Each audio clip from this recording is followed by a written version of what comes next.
Hello friends, welcome to smile talk paramedical channel. Friends, ಈಗಾಗಲೇ mock result announcement ಆಗಿರುವಂಥ ವಿದ್ಯಾರ್ಥಿಗಳು ನಮ್ಮ ಇನ್ಸ್ಟಾಗ್ರಾಮ್ ಸ್ಮೈಲ್ ಟಾಕ್ ಪ್ಯಾರಾಮೆಡಿಕಲ್ಗೆ ಬಂದು ಕೇಳ್ತಾ ಇರೋದು ಏನು ಪ್ರಶ್ನೆ ಅಂದರೆ, ಸರ್ ನೋಡಿ ನಮಗೆ ಪ್ರೈವೇಟ್ ಕಾಲೇಜಲ್ಲಿ ಸೀಟಂತೂ 10,000 ರೂಪಾಯಿ ಸಿಕ್ಕತಿ, ಮುಂದೆ ಎಕ್ಸ್ಟ್ರಾ ಫೀಸ್ ಏನಾರು ತೊಗೊತಾರಂತ ಕೇಳಾಕೊಂತಾರೆ. ನೋಡಿರಿ, ಪ್ರೈವೇಟ್ ಕಾಲೇಜಿನವರು ಬಾಂಡ್ ಪೇಪರ್ನೇ ಬರೆದಿಟ್ಕೋರಿ, ಯಾರು ಕೂಡ ನಿಮ್ಗೆ 10,000 ರೂಪಾಯಿನಾಗ ಅಡ್ಮಿಷನ್ ತೊಗೊಳೋದಿಲ್ಲ. ಯಾಕಂತಂದ್ರೆ ಪ್ರೈವೇಟ್ ಕಾಲೇಜ್ ತಮ್ಮ ಕಾಲೇಜ್ ರನ್ ಮಾಡಬೇಕಪ್ಪ ಅಂತಂದ್ರೆ ನಿಮ್ಮ ಮೇಲೆ ಡಿಪೆಂಡ್ ಅದಾರ. ನೀವು ಕೊಟ್ಟಿರುವಂಥ ದುಡ್ಡು ಮೇಲೇ ಅವ್ರು ಏನು ಮಾಡ್ತಾರಪ್ಪ ಅಂದ್ರೆ ಕಾಲೇಜ್ ನಡೆಸ್ಬೇಕು. ಸೊ ಹಿಂಗಿರ್ಬೇಕಾದ್ರೆ ಅವ್ರು ನಿಮ್ಮ ಹತ್ರ ಏನೂ ಇಲ್ಲ ಅಂದರೂ, ನಾ ಭಾಳ ಕಡಿಮೆ ಹೇಳಾಕೊಂತೇನೆ ಇದನ್ನು, ಭಾಳ ಕಡಿಮೆ ಅಂತಂದರೂ ಕೂಡ ನಿಮ್ಗೆ 50,000ರಿಂದ 60,000, ಮ್ಯಾಕ್ಸಿಮಮ್ 1.5 ಲಕ್ಷ, 1 ಲಕ್ಷದಿಂದ 1.5 ಲಕ್ಷ ತನಕನೂ ಕೇಳ್ತಾರೆ. ಬೆಂಗಳೂರು ಸೈಡ್ ಅಂತೂ ಮಿನಿಮಮ್ 1 ಲಕ್ಷ ರೂಪಾಯಿ ಅಂತ ಕೇಳ್ತಾರೆ ಪ್ರೈವೇಟ್ ಕಾಲೇಜ್ನವರು. ತುಂಬ ಹುಷಾರಾಗಿರಿ.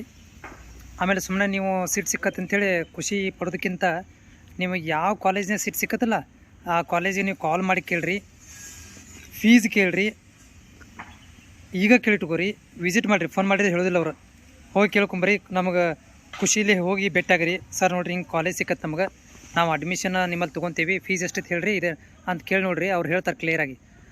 ಸೊ ಅವಾಗ ಬೇಕಾದ್ರೆ ಚೇಂಜ್ ಮಾಡ್ಕೋಬೋದು, ನೀವು ಮೂಕ್ ರಿಸಲ್ಟ್ನಾಗ ಬೇಕಾದ್ರೆ ಚೇಂಜ್ ಮಾಡ್ಬೋದು. ಬಟ್ ಯಾವುದೋ ಪ್ರೈವೇಟ್ ಕಾಲೇಜ್ ಆಗಲಿ, ನಮ್ಮ ಹುಬ್ಬಳ್ಳಿ ಧಾರವಾಡ ಆಗಲಿ, ಬೆಂಗಳೂರು ಜಾಸ್ತಿ ಇದೆ, ಮೈಸೂರು, ಬೆಂಗಳೂರು, ತುಮಕೂರು, ಹಾಸನ, ಆಮೇಲೆ ಶಿವಮೊಗ್ಗ, ಇವರೆಲ್ಲ ಜಾಸ್ತಿ ಡೊನೇಷನ್ ತೊಗೊತಾರೆ. ನಮ್ಮ ಹುಬ್ಬಳ್ಳಿ ಧಾರವಾಡದಲ್ಲಿ ಕಡಿಮೆ ಐತಿ, ಭಾಳ ಕಡಿಮೆ ಅಂತಂದರೂ ಕೂಡ ಒಂದು ಗೌರ್ಮೆಂಟ್ ಸೀಟ್ ತೊಗೊಂಡ್ರೆ ಒಂದು 50,000ರಿಂದ 60,000 ರೂಪಾಯಿ ಮಟ್ಟ ವಸೂಲಿ ಮಾಡ್ತಾರೆ. ಆ ಫೀಸು, ಕ್ಲಿನಿಕಲ್ ಫೀಸ್ ಅದನ್ನಿದೇನು ಅಂತೇಳಿ ತೊಗೊಳ್ತಾರೆ, ಇಲ್ಲಂತಿಲ್ಲ. 10,000 ರೂಪಾಯಿನಾಗಂತ ಅಡ್ಮಿಷನ್ ನಿಮ್ದು ಆಗೋದಿಲ್ಲ ರೀ. ಬಾಂಡ್ ಪೇಪರ್ನ ಬರೆದಿಟ್ಕೋರಿ. ಯಾಕಂತಂದ್ರೆ ಪ್ರೈವೇಟ್ ಕಾಲೇಜ್ನವರು government fees 10,000, but clinical fees, hospital fees ಅಂತೇಳಿ ನಿಮಗೆ ಮಿನಿಮಮ್ ವಸೂಲಿ ಮಾಡ್ತಾರೆ. ಅದಕ್ಕೆ ರೆಡಿ ಇರಬೇಕು ನೀವು.